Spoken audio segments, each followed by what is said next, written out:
Welcome to another Live with Kevin, back on a Thursday. Well, I was here yesterday on a Wednesday, and I'm so glad. It doesn't matter the day or the time. It doesn't even matter if you're with me live. I'm just glad that you're here. But if you're with me live, here's what I'd like you to do. Go into the chat or comment section of whatever social platform you're watching on right now and say hello. Tell me where you're located. I'd love for you to do that. It's always fun to see who's here, where they're from. And so if you want to do that, that would be fantastic. It looks like I might have a minor technical detail. We're not going to worry about that. We're going to move on. So, listen, if you're here live, especially, I want you to imagine that you're joining my guests. And yes, today there are two guests, and I around a table having a conversation. And if you had done that, or we're doing that, and if you had a question, you'd ask it. If you had a comment, you'd share it. If you had an idea, you would offer it. It's like naturally what you would do, right? Yeah. And so I want you to imagine that that's what's happening. So even though we're not around a table, I'm not even around a table with my guests. If you have a question, comment, or idea, type it in. Let us know what it is. Hopefully I can include that or use that in our conversation. And the reality is, if you do that, it will make this a better conversation and eventually a better episode of the Remarkable Leadership Podcast. What you see up over my shoulder, this will eventually be. You watching it now are seeing it much earlier, likely, than people will see it on the podcast, see or hear it on the podcast. But at this point, now that I've welcomed you, I need to do the intro for what will eventually be the podcast. So Marissa, this is for you in 3, 2, 1. You've experienced roadblocks at work and sometimes wondered why it seems so hard and takes so long to get things done. You've seen workarounds work until they don't, and you experience bloated processes that frustrate everyone. You've told yourself there has to be a better way. In this episode, we will explore that better way, and that when used effectively can almost seem like magic. Welcome to another episode of the Remarkable Leadership Podcast, where we are helping leaders like you grow personally and professionally to lead more effectively and make a bigger positive difference for their teams, organizations, and the world. If you are listening to this podcast, you can join us in the future live and then get this information sooner and be a part of the process. If you want to learn more about that and where the show airs and all those things, you can join us on our Facebook or LinkedIn groups, two of the places where these shows emanate. And so just go to remarkablepodcast.com/Facebook or remarkablepodcast.com/LinkedIn to find out more and get connected and find out when these are happening live. Today's episode is brought to you by my latest book, Flexible Leadership: Navigate Uncertainty and Lead with Confidence. It's time to realize that styles can get in our way and that following our strengths might not always be the best approach. In a world more complex and uncertain than ever, leaders need a new perspective and set of tools to create great results for their organizations and team members. And that's what Flexible Leadership can do for you. Learn more and order your copy today at remarkablepodcast.com/flexible. And with that, I'm going to bring in my guests. Here they are. I'm going to introduce them to you, and then we will dive in. Today, my guests are Nelson Repenning and Don Kiefer. Nelson, Dr. Repenning, is the School of Management Distinguished Professor at the MIT Sloan School of Management. He's currently director of MIT's Leadership Center and was recently recognized by Poets and Quants as one of the world's top executive MBA instructors. His scholarly work has appeared in Management Science, Organization Science, Administrative Science Quarterly, the Academic of Management Review, and many others. Don Kiefer is a senior lecturer in operations management at MIT Sloan, and he has a different sort of background. He's also the co-creator of the Dynamic Work Design group at MIT. He started running equipment in factories at age 17. He was the VP of Operational Excellence at Harley-Davidson, where he worked for 15 years. And for nearly 20 years, he's been advising leaders in a variety of industries around the globe. His guidance was instrumental in transforming both the production and technical development areas of Broad Institute, a Cambridge-based genomic sequencing organization, now an industry leader. He's founder of Shift Gear Work Design and also teaches operations management at AVT in Copenhagen. Together, and why they're here, other than the fact that they're really smart, together they put their experience and research together in a new book called There's Got to Be a Better Way: How to Deliver Results and Get Rid of Stuff That Gets in the Way of Real Work. What an awesome subtitle. I am so glad you guys are both here. Welcome to the show. Hey, thanks for having us. Thanks for having us, Kevin. Happy to be here. So that is perhaps the best book subtitle of the year. And trust me, because of so many that get shown to me, I see a lot of them, and it's probably my favorite. So listen, I'm real glad you guys are here. And I really want to start with how you guys got connected. So Don, tell us sort of about the journey of you guys getting connected and kind of the journey that leads to the book. Well, actually, I'm going to let Nelson start the story off, and then I'll finish it because it's a funny story. Okay. Yeah. So, so I started as a grad student at MIT, actually in the same group that I'm in. I thought I was going to be here for 4 or 5 years, and that was more than 30 years ago.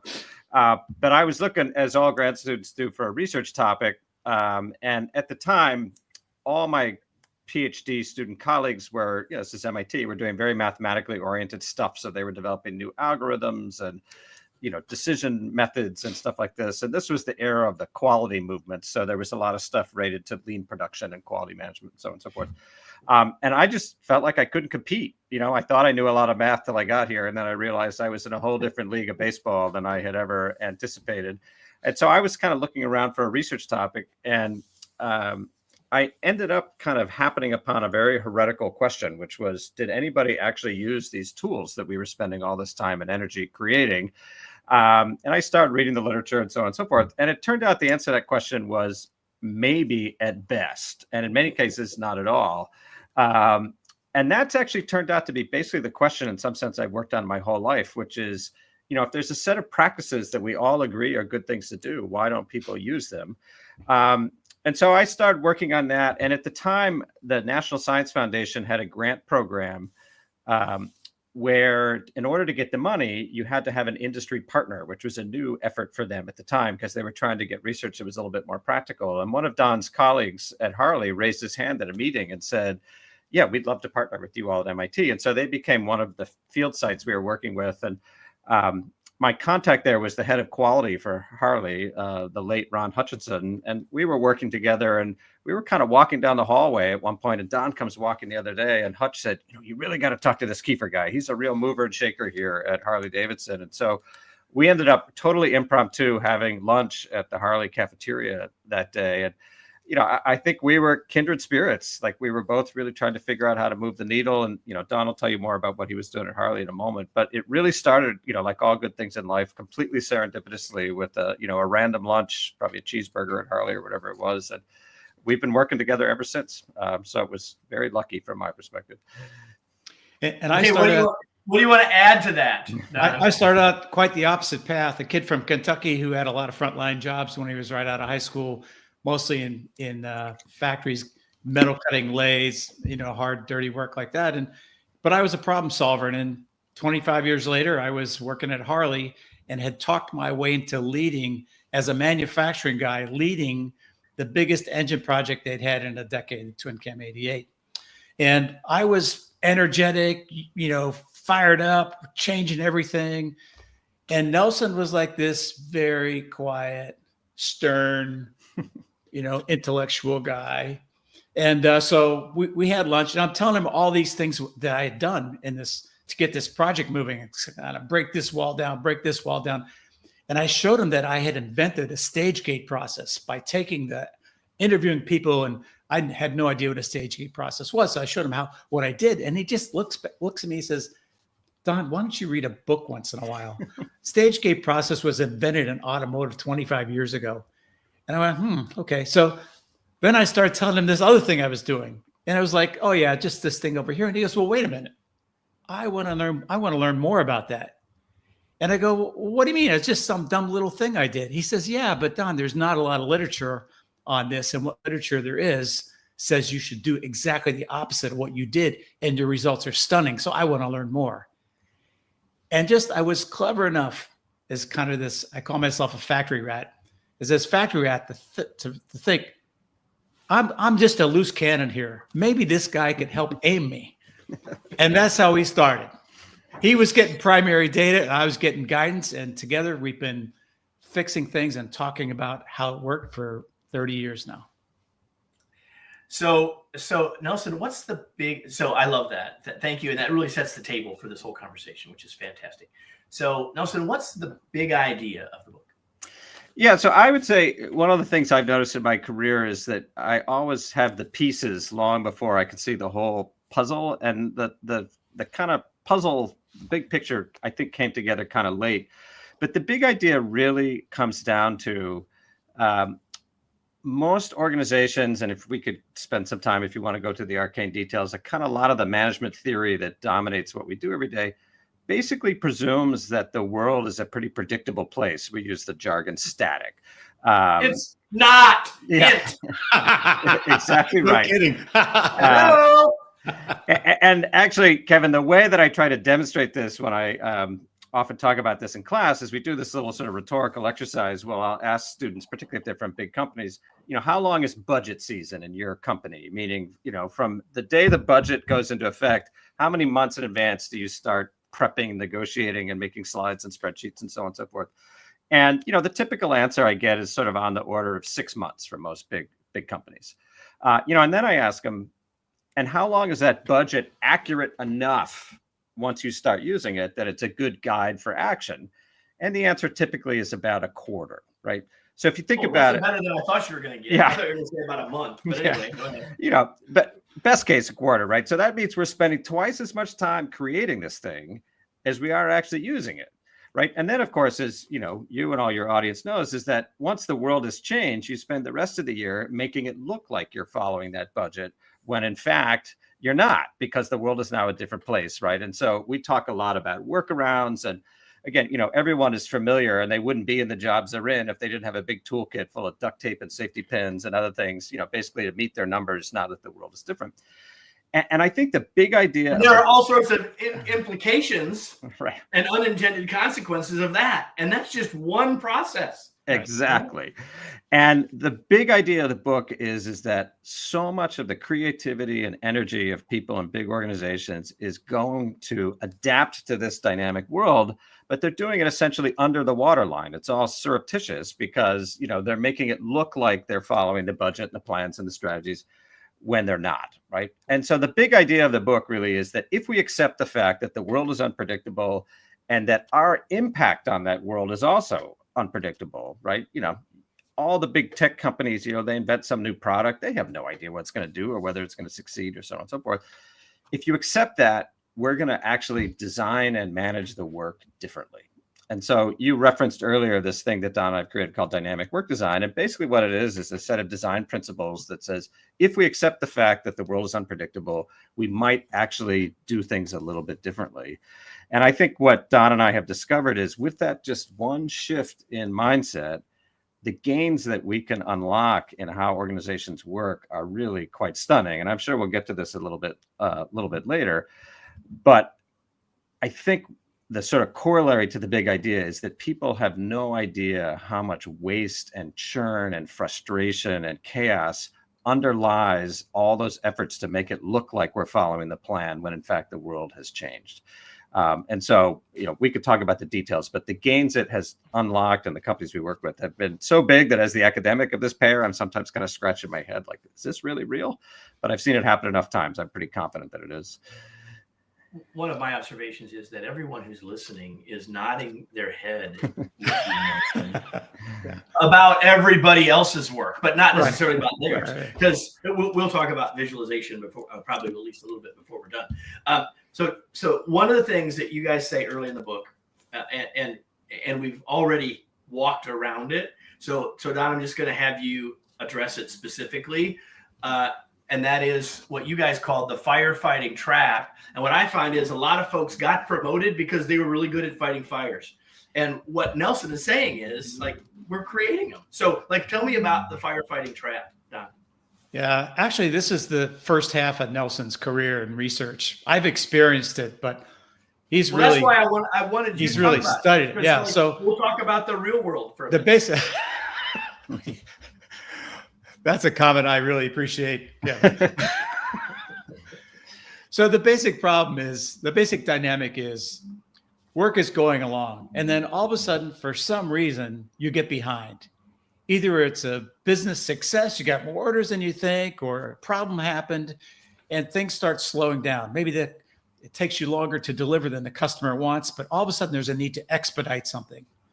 In the old days in factories, they had a whole army of expediters that go through the factory and pick orders and pull them through the system because the normal system wasn't delivering it. So as soon as you intervene in the system and pick one job and put it over the other one, everything else slows down.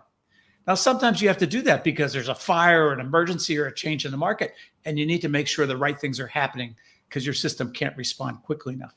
But if you don't go rebuild that system to respond as fast as the market wants, that backlog gets bigger and bigger and bigger. And pretty soon, the more you intervene, the slower things get, and it becomes a reinforcing cycle. And so now you get people who game the system because this is the way it works. And I get rewarded for being the guy who can go down and make this thing work and deliver it. And the people who actually make stuff work quietly get ignored. So now well-intentioned people begin behaving this way because that's the way it's rewarded. As work slows down, and then there's a priority list. There's a hot list, a double hot list, a triple hot list, because everyone knows the only way to get anything done is to have it on that freaking hot list. So then the chaos just boils and boils and boils underneath. And like we all know of the person you can go to in your organization, that's the person that can get stuff done, right? And the funny thing is, the reason they can get stuff done is because they know the right people. They golf with them, they go hunting with them. And the way that the one big insight for me about this whole thing has been, this is a human system we work in. And if we design the work among that and sort out that complex web of human connections so that the work flows, then all of a sudden the right things are happening at the right time. That's the big idea for me. I know we'll try to get to the idea of the human chain, which you just sort of intimated a little bit there, Don. But one of the things that I was thinking, and I thought this before, but as I was reading the book, one of the things I was thinking is, the more people, the more complexity. We all know that. And so many of our processes have so many people, and every one of those handoffs is one of the chances where one of these things could happen. So Nelson, since Don just talked about half of your career in 2.5 minutes, do you want to add anything to the firefighting trap before we go on? He's a pretty good student, actually. He got it definitely right. I think the thing I would add to it, and I'll do this kind of chronologically, is when Don and I worked together, this idea of firefighting was really kind of coming together. And it's interesting just to kind of go to the human system a little bit. One of the things that happened at Harley, and we don't get credit for this label, is they had a set of project managers that a little bit later actually reported to Don, and he can talk about this. And, among those project managers, there were some of them that had the reputation that, man, they could get stuff done. Didn't matter how chaotic things were, their project was going to be delivered come hell or high water. And we did a little research to try and figure out what was going on. And what we concluded was exactly what Don, mentioned is the way they got stuff done is they had better connections to the scarce resources they needed, right? So they knew the guy in the test lab and they knew the guy over in the, computer simulation or whatever. But I think the funny part is that some folks that we worked with changed the label from the firefighters to the firefighting arsonists, right? Because what they realized is that in the effort to get these projects done, which I think was totally good faith. Actually, there was no malfeasance. They were setting the fire on the next year's project because they were stealing resources and destabilizing the schedule and so on and so forth. So after the work at Harley, I spent some time working in the energy industry, and we were talking before we got started recording. You had started there a little bit. And one of the things that was really interesting and scary about that is that they had this dynamic much more acutely, actually, than Harley did. And it's really easy to see in the context of maintenance, right? You imagine you got a big, complicated oil refinery. Maintenance is really expensive. Physical plant is a huge chunk of your expenditure every year. It's the easiest thing in the world to say, I'm going to overhaul that pump next summer, right? Or we'll do it next year or whatever. And we just postpone it a little bit. And then your revenue looks great because we're not spending as much on maintenance and we can run more barrels. And nothing pay me now or pay me later, right? Yeah. And nothing happens, right? Other than you look good. And of course, it just gets worse and worse and worse. And Then eventually what happens in that industry, because the risk profile is really high, is something really bad happens, right? Something blows up or somebody gets hurt or even worse. And what I sort of, kind of concluded from that, seeing it in these very different contexts, was sort of two things, which is, number one, I think almost every large organization has some flavor of this firefighting dynamic. It's more acute in some places than others. And again, we'll get to it in a moment. I think the cost in terms of the drain on your resources for your organization is much bigger than most people appreciate.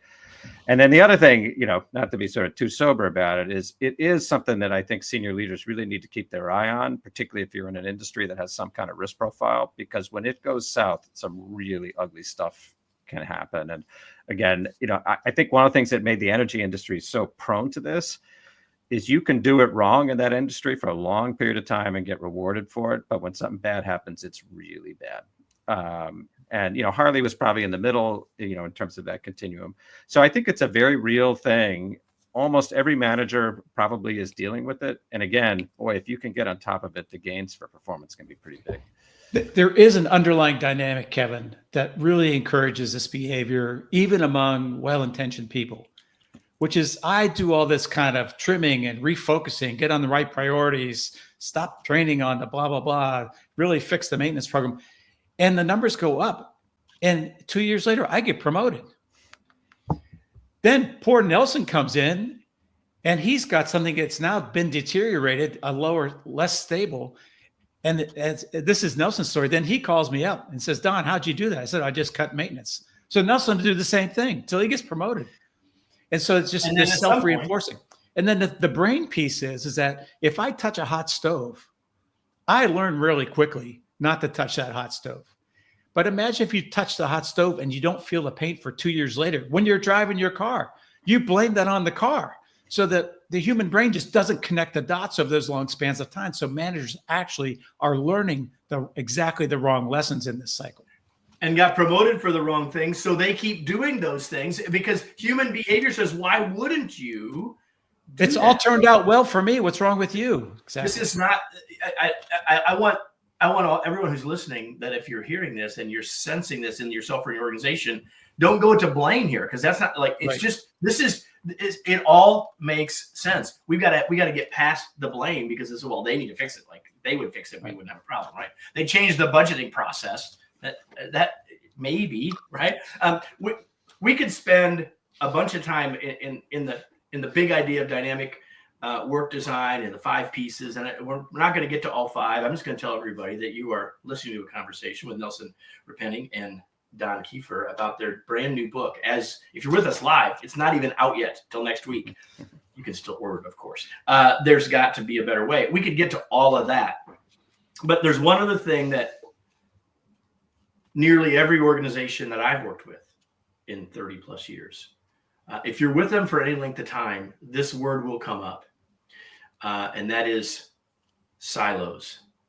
So let's talk a little bit, because I think so much of what follows in the book comes down to firefighting and silos. Like if we understand those root causes, if you will, those foundational things, that helps us make way more sense of the rest of this. So I don't know. One of you want to take silos, the risk of silos? Yeah, I'm happy to start. And Don, I know will definitely dump in. I think one of the reasons that we know that there's got to be a better way actually is I think everybody has experienced it directly themselves in probably one of 2 places, which is either if you were involved in a startup. In the early days, startups tend to be very dynamic, right? At the Starbucks napkin level, right? You don't even have roles yet. You're just going back and forth. And, you talk to founders and they will often talk about, the best time of my life was when we were all in that crappy warehouse and we were sitting in the same room at rented tables. But then if you're successful, the organizations start to grow and people put in processes, which you need budgets, you need plans and so on and so forth. But I think a side effect of that, if you're not careful, is you lose some of that dynamism, because now we need an HR function and we need a product development function and so on and so forth. I think the other place you see it is in crises. I'll just give MIT as an example. During the summer of COVID, I took my kid for spring break in March. I left. I was teaching a class. I came back a week later. There was a big chain and a padlock on the door to the building, right? So I was teaching from my kitchen table. And that summer, between March and September, when the students came back, we probably got more done in those 3 or 4 months than we had in the previous 10 years. We had card swipe terminals. Our friends at Broad did the testing for us. It was just an amazing amount of work got done. And everybody knows why, right? Which is kind of all the BS and the silos melt away. And we suddenly have a very clear target, which is we need to get the students back. And, if the dean had to go move chairs around in order to get people through the testing, he'd go move chairs, right? Because all the hierarchy sort of went away.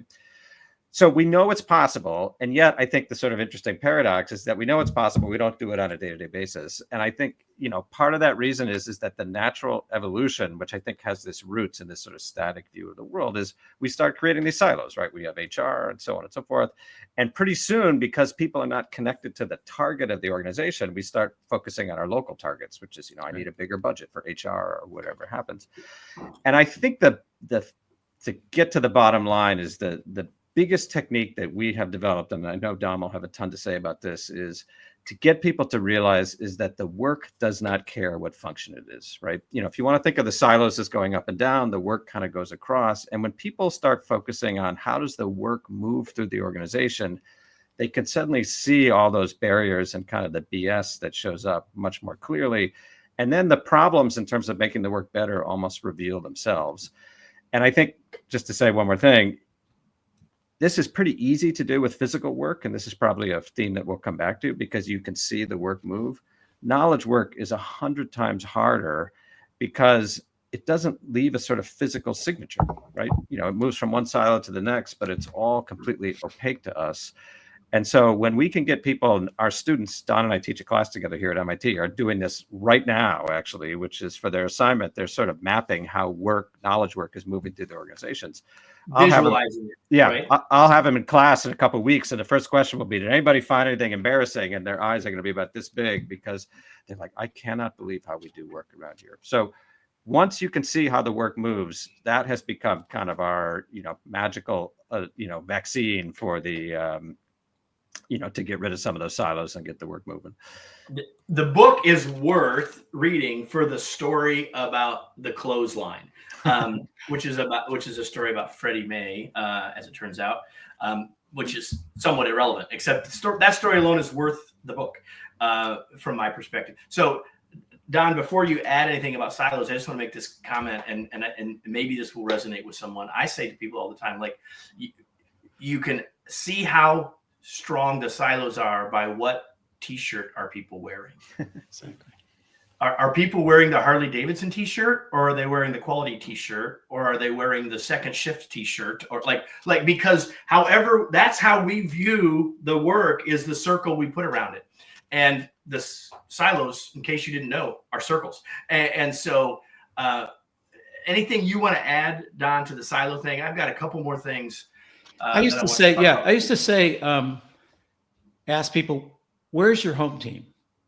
Is it your department, or is it your boss's department with your colleagues where you work out a common plan and they have it done together that's all integrated? And most of the time they say, well, no, I have to stand up for my team and support my team. My team has got to succeed. And what happens is what happened to me, working for a $200 billion company that told the legal department to cut costs. So they went down to one contract, the same contract for an individual contributor like me as Halliburton, the supplier Halliburton. I had to pay my lawyer $5,000 to read the freaking contract, where it could have been a one-page thing for me. And it caused all kinds of chaos in the organization for every supplier. But for the legal department in my silo, man, it looks good. So I think we always go system productivity first. And because when you start getting the flow better and you get more flow with the same resources, by definition, everyone's productivity rises. Yeah.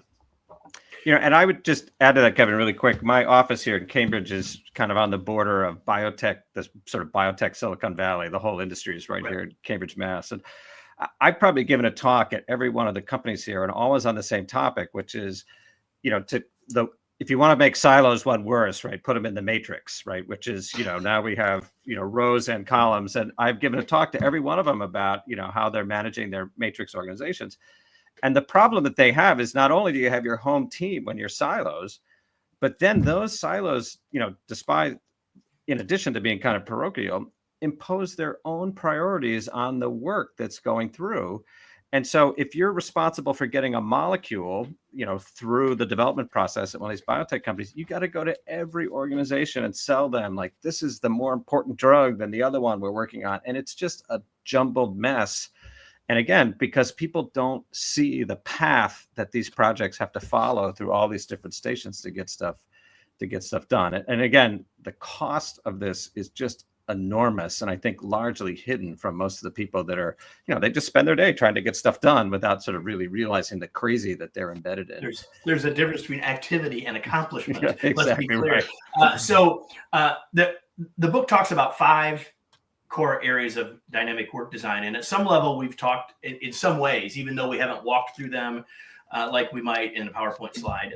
We've talked about all of them at least a little bit. We've talked a little bit about the right problem and structuring for discovery. We've talked about the human chain. We've talked about visualization. There's one thing you say in the book, and this is before we sort of wrap up and head to the finish line here. There's a statement that you made, and I don't know which one of you, I've written books with other people, so I don't know which one of you is ultimately responsible. So I'm going to make the statement. You guys can decide who wants to comment. Here's the thing that I think is so correct. The statement in the book is problem formation is the single most underrated skill in management. And fundamentally, this whole conversation has been about that point of what is the real problem here? Talk about that. Why is that true? And how in our organizations can we fix that? Well, let me start, Nelson. Like most things that we do, we can't tell who came up with it. There's another story in the book about what's the problem you're trying to solve that I got from Mr. Oba, which has been a question that has like a virus spread through organizations that I work in. So we always knew it was important.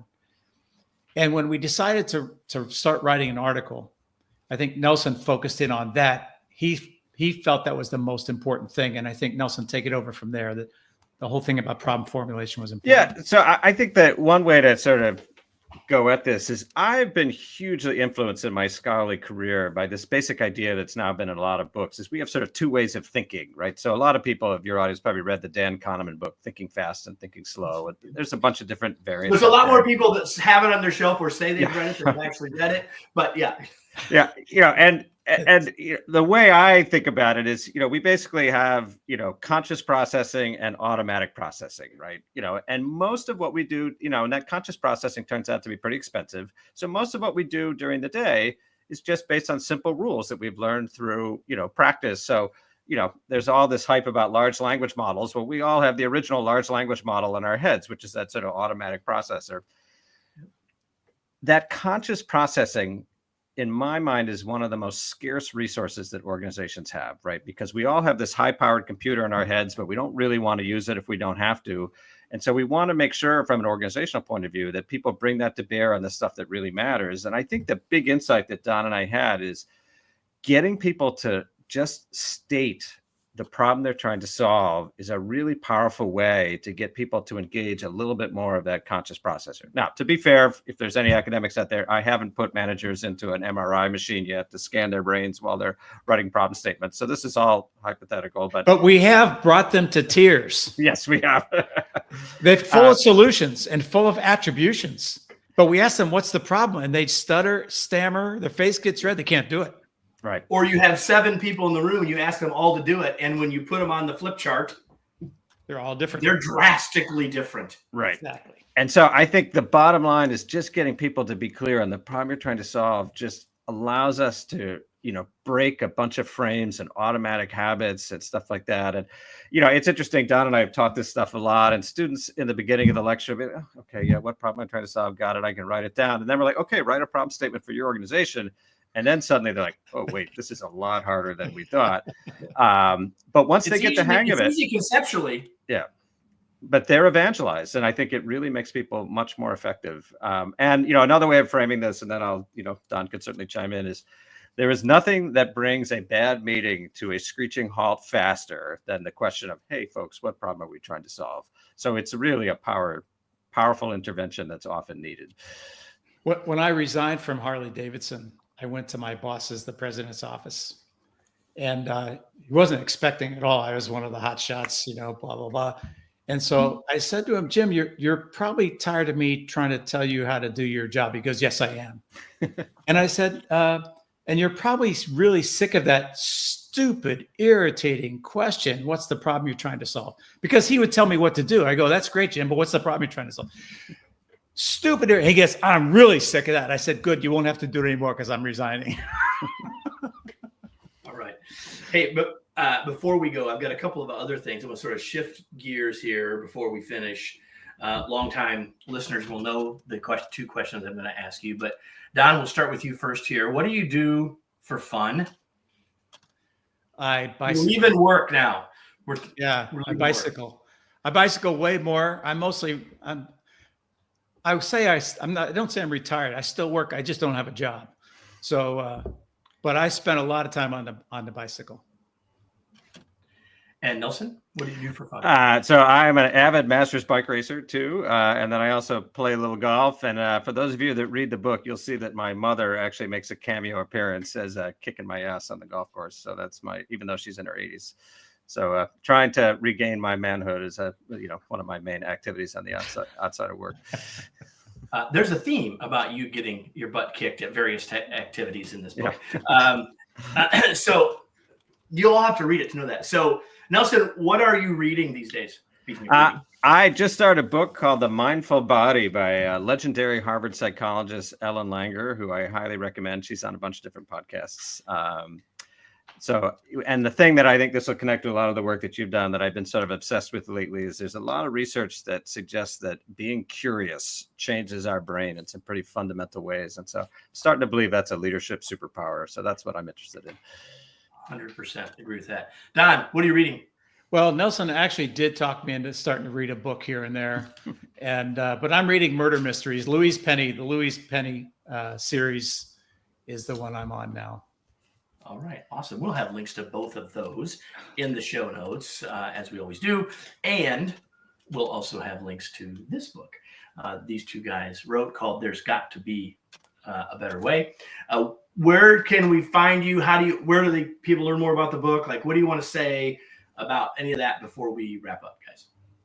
Yeah, so the book's on all the major platforms, so you can find it there. Please feel free to reach out and connect to me on LinkedIn. That's kind of my major contact with the folks out there. And then Don and I have a website for our little work design consulting company, shiftgear.com, all one word. And you can check us out there. We'd love to connect with you. Shiftgear.com. Now, before we go, everybody, I have a question for all of you. I've been asking them the questions. Now I'm going to ask you the question. And it's the question I ask you every single episode. It's simply this. Now what? What are you going to do with what you just heard here? Now, before we started, I don't remember now if it was, I think it was Don that said, well, we'll try to be entertaining. And I had been entertained. And I guess I hope that all of you listening had a good time. But what I ultimately hope is that you take some action.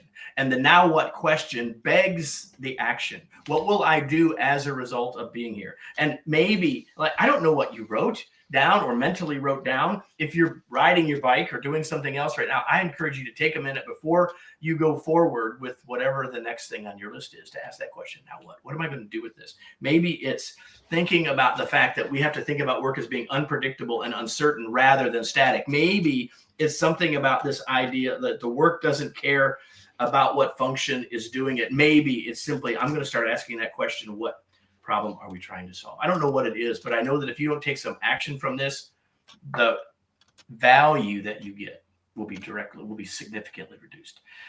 Guys, thank you so much. I had such a great time with you. I hope that you feel the same. And thanks so much for being here. Hey, thank you, Kevin. Really appreciate it. Thanks, Kevin. It was a lot of fun. And hopefully it was fun, everybody. And if you found this valuable, guess what?